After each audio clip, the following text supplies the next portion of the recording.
Bab 753. Benarkah? Tanya Adril sambil tersenyum tipis. Melihat Adril sama sekali tidak takut. Bahkan dengan ekspresi santai seakan menantang. Wajah Ethan menjadi semakin kejam. Senyum elegannya hilang. Digantikan oleh tatapan penuh kebencian. Cari mati. Ya, Ethan langsung mengulurkan tangannya. Mencoba menangkap Adril. Gerakannya cepat dan kuat. Jelas memperlihatkan kekuatannya sebagai seorang mahaguru di tingkat 9. Rupanya, Ethan telah berlatih cukup keras. Di kalangan anak-anak orang kaya, kekuatannya memang patut diperhitungkan. Tidak heran dia bisa menjadi pemimpin di antara mereka. Setiap gerakannya jauh lebih tajam dibandingkan orang-orang seperti Willy. Ethan percaya diri. Dia berpikir bahwa bahkan jika Adril melawan, dia akan menyerang dengan serangan yang menjatuhkan keduanya. Karena dia tidak percaya Adril berani membunuhnya.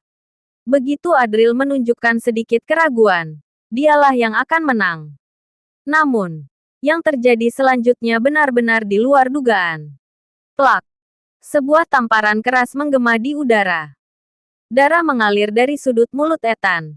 Beberapa giginya bahkan terlempar keluar. Apa-apaan ini? Bagaimana mungkin? Ethan terkejut, memegang wajahnya yang sakit. Dia bahkan tidak bisa melihat bagaimana Adril melakukannya.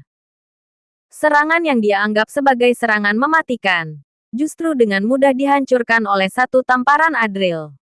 Plak! Tamparan kedua datang dengan cepat.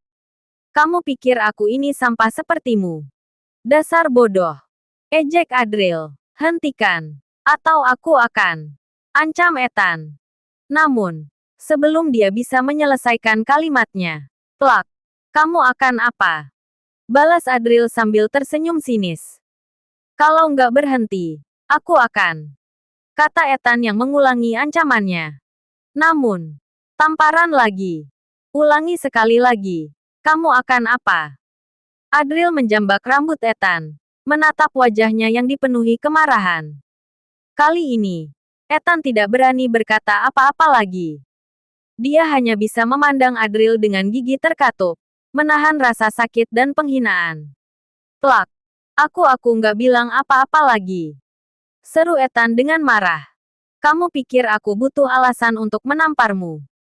Ujar Adril sambil tertawa dingin, lalu mendorong kepala Ethan ke meja kaca di depannya. Bang! Wajah tampan Ethan langsung berdarah. Kaca meja pecah berkeping-keping. Orang gila. Dia ini benar-benar gila. Ethan mulai panik. Kalian semua. Apa kalian buta? Cepat hubungi ayahku. Aku mau dia mati sekarang juga. Perintah Ethan. Willy yang terkejut segera meraih ponselnya. Tangannya gemetar saat mencoba menelepon. Namun, Adril segera merebut ponsel itu darinya. Kamu jangan sombong. Tuan Ethan itu satu-satunya anak Pak Erik. Kalau kamu berani menyentuh dia lagi, awas saja, Pak Erik. Willy berteriak dengan penuh amarah. Tetapi makin lama ucapannya makin melemah. Seakan kehilangan tenaga untuk melanjutkan ancamannya. Mau mengancam dengan apa lagi?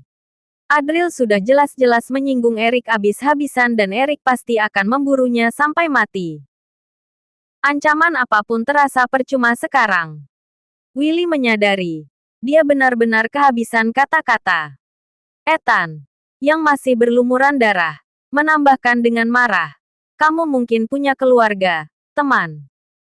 Ayahku akan membunuh semua orang yang kamu cintai jika kamu terus melawanku. Adril hanya tertawa kecil. Dia bertanya, ayahmu ingin membunuhku?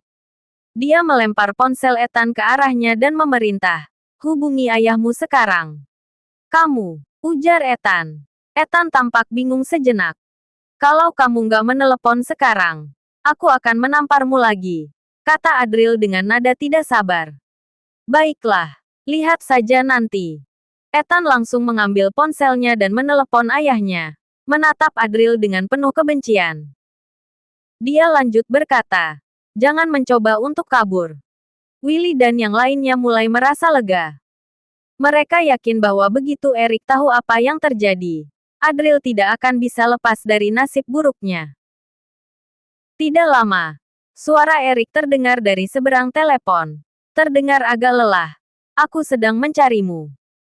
Segera pulang ke rumah. Ayah, ada yang memukulku. Kamu nggak akan membiarkan hal ini, kan? Teriak Ethan dengan marah. Apa? Balas Erik. Suara Erik langsung berubah menjadi marah. Siapa yang melakukannya? Di mana kamu?